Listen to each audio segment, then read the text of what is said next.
Hi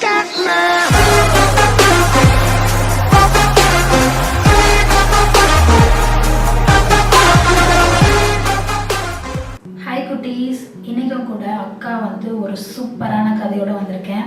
அந்த கதை கேட்கலாம் ரெடியாக இருக்கீங்களா? ஓகே, எல்லாம் ஸ்ட்ரெயிட்டாக உட்காந்துக்கோங்க. அக்கா சொல்கிறத ரொம்ப கவனமாக கேட்கணும். சரி, ஓகே.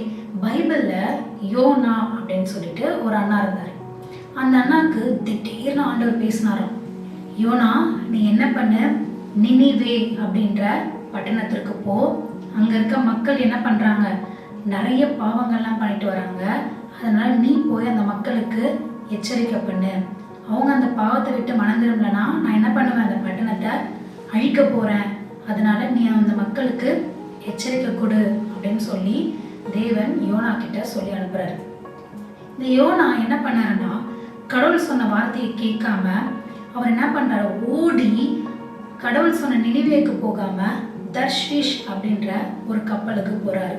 அங்க போய் கூலி கொடுத்து அந்த கப்பல்ல ஏறி கீழே போய் படுத்துட்டாராம். இப்படி இருக்கும்போது கப்பல் என்ன பண்ணுது, நடுக்கடல்ல போயிட்டே இருக்கு. தர்ஷீஷ் கப்பல் போயிட்டே இருக்கும் போது திடீர்னு கடல்ல பயங்கரமான பெருங்காற்று வீசுது. பெருங்காற்று வீசுறதால கடல் பயங்கரமா கொந்தளிக்க ஆரம்பிச்சது.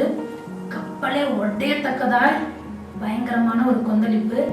யாருக்குமே ஒண்ணுமே புரியல. ஐயோ, கப்பல் உடைய போது, நம்ம எல்லாம் சாக போறோமே, என்ன பண்றதுன்னு தெரியலையேன்னு சொல்லிட்டு எல்லாமே பயங்கரமா பயப்பட ஆரம்பிச்சாங்களாம்.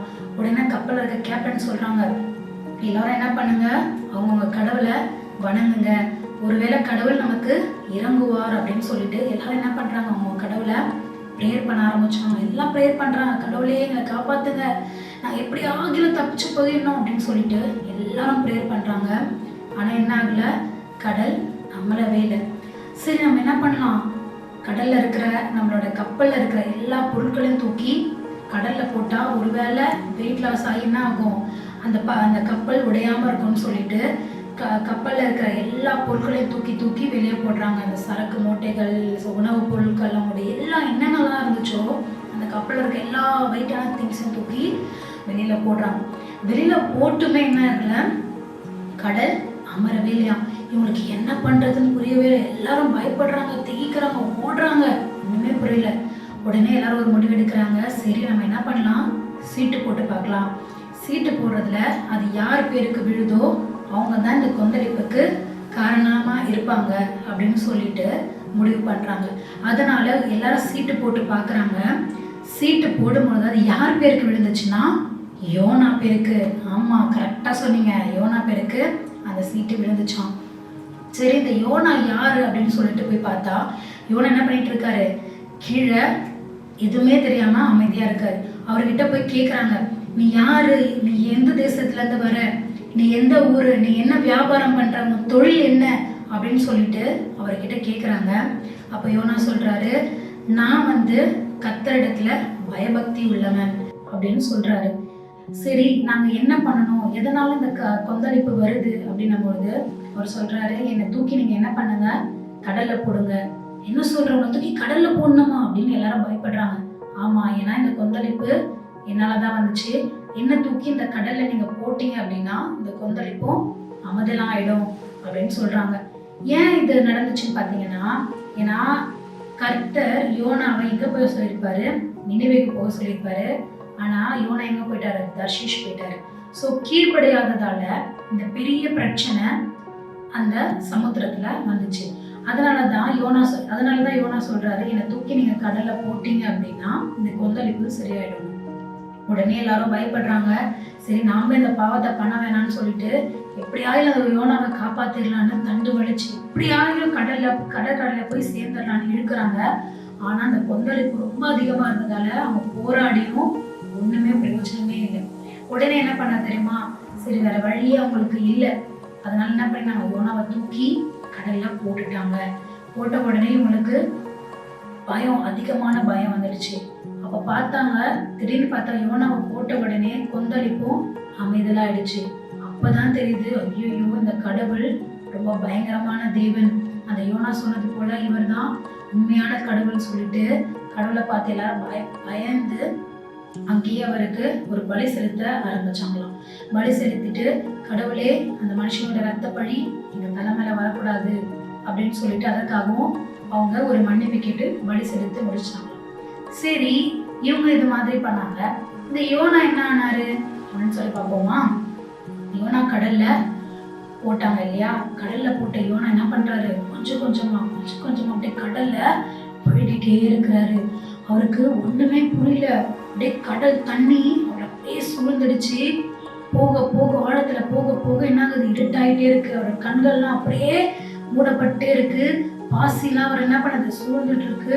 யோசிச்சு பாருங்க, கடல் அடியில போனா எவ்வளவு பயமா இருக்கும் இல்லையா? மூச்சு வேற திணறும் இல்லையா? மூச்சு விட முடியாது. கண்ணெல்லாம் இருட்டுது. ரொம்ப பயம் வருது. யோனாவை இந்த பயமானது கொஞ்சம் கொஞ்சமா இருக்குது. யோனா பாக்குறாரு. அப்படியே பார்த்தா தூரத்துல இருந்து ஏதோ ஒரு உருவம் வர மாதிரி இருக்கு. அது என்ன உருவம் யோனா பாத்துட்டேன்னா, திடீர்னு பார்த்தா ஒரு பெரிய மீன் வந்துச்சா குட்டீஸ். அந்த மீன் என்ன பண்ணுச்சு தெரியுமா? யோனாவை அந்த மீன் கொஞ்சம் கொஞ்சமா முழுங்க போதான்.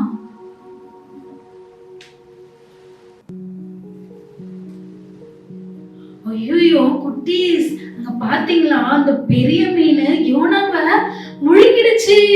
ஐயோ, இப்ப யோனா என்னவாயிருப்பாரு தெரியல இல்லையா? பயமா இருக்கும் இல்லையா? இப்ப நீங்களே யோசிச்சு பாருங்க. உங்களை இவ்வளோ பெரிய மீன் வந்து முழுங்குச்சுன்னா உங்களுக்கு எப்படி இருக்கும்? பயமா இருக்கும்ல. உங்களை காப்பாத்த கூட யாருமே இல்லை இல்லையா? அந்த யோனாவை என்ன பண்ணிருப்பாரு? செம்மையா பயந்துட்டாரு. அந்த மீன் வயிற்றுக்குள்ள கொஞ்சம் கொஞ்சமா அப்படியே போறாரு. இப்போ நீங்க கேட்கலாம் இல்லையா, அக்கா அது எப்படிக்கா மீன் வயிற்றுக்குள்ள போயிட்டு யோனா செத்து போயிருப்பாரு அப்படின்னு நீங்க கேட்கலாம் இல்லையா? ஆனா அதுதான் இல்ல. யோனா மீன் வயிற்றுக்குள்ள 3 நாள் இரவும் பகலும் அவர் என்ன பண்ண தெரியுமா? உயிரோட தான் இருந்தார். சரிங்களா? அவர் என்ன பண்ணாருன்னா, அவருடைய பாவத்தை தேவன் கிட்ட மன்னிப்பு கேட்டாரு. ஆண்டவரே, என்னை மன்னிச்சிடுங்க, நீங்க சொன்ன வார்த்தைக்கு நான் கீழ்ப்படியாம போயிட்டேன், அதனாலதான் இவ்வளவு பெரிய பிரச்சனை. இனிமேல் நான் என்ன பண்ணுவேன்? நீங்க சொன்ன வார்த்தைக்கு கீழ்ப்படிவேன் ஆண்டவரேன்னு சொல்லிட்டு அவர் தன்னோட பாவங்களை அறிக்கையிட ஆரம்பிச்சாரு. அந்த 3 நாளும் யோனா பாவத்தை அறிக்கையிட்டதுனால தேவன் அந்த பெரிய மீனுக்கு கட்டளை தரான். என்ன தெரியுமா? ஏ மீனே, நீ போய் என்ன பண்ணணும்? யோனாவை கடற்கரையில கக்கி போடு அப்படின்னு சொன்னாராம். உடனே மீன் என்ன பண்ணுச்சு? கர்த்தருடைய வார்த்தைக்கு செவி கொடுத்து யோனாவை கடற்கரையில கக்கி போட்டது. உடனே யோனா எந்திரிச்சு கடவுள் எங்க போக சொன்னாரோ அந்த நினைவே பட்டணத்திற்கு போய் மக்கள் கிட்ட எச்சரிக்கை பண்ணாராம். உடனே அந்த மக்கள் எல்லாருமே அழுது உபவாசம் பண்ணி ரட்டுடுத்தி எல்லாருமே தேவன்கிட்ட மன்னிப்பு கேட்க ஆரம்பிச்சாங்க. ஆண்டவரே, இனிமேல் நாங்க என்ன பண்ண மாட்டோம்? பாவம் செய்யாம இந்த பொல்லாத வழியை விட்டு நாங்க விலகி இருப்போம். இனிமே நாங்க நல்ல பிள்ளைகளா இருப்போம். இனிமே ஒழுங்கான பிள்ளைகளா இருப்போம்னு சொல்லிட்டு கடவுள்கிட்ட பயங்கரமா அவங்க கெஞ்சி ஜோம் பண்ணதால கடவுள் என்ன பண்ணாரு? அவங்களுடைய பாவத்தை மன்னிச்சு அன்னையில இருந்து அந்த மக்கள் எல்லாருமே நல்ல மக்களா மாறிட்டாங்க. ஓகே குட்டீஸ், இந்த கதையில இருந்து நம்ம என்ன கத்துக்கிறோம் அப்படின்னா, கர்த்தர் சொல்கிற வார்த்தைக்கு நம்ம எப்பொழுதுமே கீழ்ப்படியணும். சரிங்களா? கர்த்தர் எப்படி சொல்வாரு? நம்மளுடைய பெற்றோர் மூலயமா, நம்ம சண்டே ஸ்கூல் டீச்சர்ஸ் மூலயமா, நம்ம சர்ச்சில் இருக்க எல்லாரும் மூலயமா என்ன பண்ணுவாங்க? கடவுள் நல்ல விஷயங்கள், பெரியவங்க நமக்கு நல்ல விஷயங்கள்லாம் சொல்லி தராங்க இல்லையா? அதன் மூலயமா தான் கடவுள் பேசுவார். ஓகேவா? அப்போ நீங்க பெரியவங்க சொல்றது என்ன பண்ணணும்? ரொம்ப கவனமா கேட்கணும். அப்பா அம்மா சொல்றத ரொம்ப கவனமா கேட்கணும். அப்படி நீங்க கீழ்ப்படிஞ்சு வாழும்போது கர்த்தர் உங்களை ஆசீர்வதிப்பார். நீங்க எதற்கும் பயப்பட வேண்டாம். யோனா வந்து பட்ட பாடு மாதிரி உங்களுக்கு எந்த ஒரு கஷ்டமும் வரக்கூடாதுன்னா நம்ம என்ன பண்ணணும்?